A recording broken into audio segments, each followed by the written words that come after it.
Health care field అంటే మీకు ఇష్టమా? ఆపరేషన్ థియేటర్లో సర్జన్స్తో పాటు వర్క్ చేయడం ఇష్టమా? అయితే ఆపరేషన్ థియేటర్ టెక్నీషియన్ అనేది మీరు ఎంచుకోవాల్సిన కెరియర్. ఆపరేషన్ థియేటర్ టెక్నీషియన్ అనేది ఒక పారామెడికల్ జాబ్. ఓటీలో సర్జన్స్ ఆర్ ఎనస్థీసియాలజిస్ట్తో వర్క్ చేయడం, వాళ్ళకి హెల్ప్ చేయడం, అంటే అక్కడ ఉండే వెంటిలేటర్స్, కార్డియాక్ మానిటర్స్, సర్జికల్ ఎక్విప్మెంట్ని ఎలా యూజ్ చేయాలో హెల్ప్ చేయాలి. Roles and responsibilities of operation theatre technician. థియేటర్లో ఎక్విప్మెంట్ని ముందుగా రెడీ చేసి ఉంచాలి. అలాగే సర్జికల్ టీమ్కి ఆపరేషన్ థియేటర్లో హెల్ప్ చేస్తూ ఉండాలి. తర్వాత ఈ జాబ్లో డాక్టర్స్, నర్సెస్, హెల్త్ కేర్ ప్రొవైడర్స్తో మంచిగా కమ్యూనికేట్ చేయాలి. తర్వాత పేషెంట్స్కి కావాల్సిన హెల్త్ కేర్ సర్వీసెస్ని ప్రొవైడ్ చేయాలి. How to become operation theatre technician in India. First ఇంటర్లో బైపీసీ తీసుకుని పాస్ అవ్వాలి. మినిమం 50% మార్క్స్తో పాస్ అవ్వాలి. తర్వాత ఇక్కడ స్లైడ్లో ఇచ్చిన డిఫరెంట్ ఎంట్రన్స్ ఎగ్జామ్స్ రాసి ఆ పర్టికులర్ యూనివర్సిటీలో అడ్మిషన్ పొందాలి.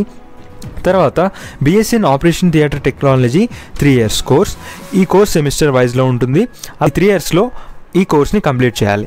దెన్ కావాలి అనుకుంటే ఎంఎస్సీ ఇన్ ఆపరేషన్ టెక్నాలజీలో కూడా పీజీ చేయొచ్చు. Skills required.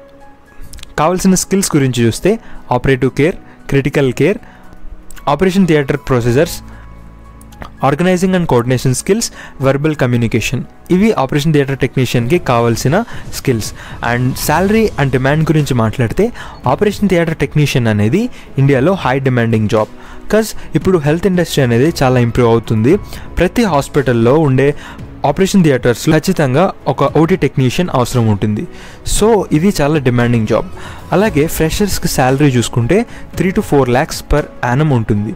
అండ్ ఫర్ గ్రాడ్యుయేషన్కి ఇక్కడ స్లైడ్లో ఇచ్చిన colleges important.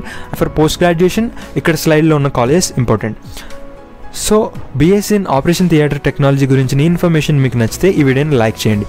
And be smart Telugu YouTube ఛానల్ని సబ్స్క్రైబ్ చేయండి. Thank you.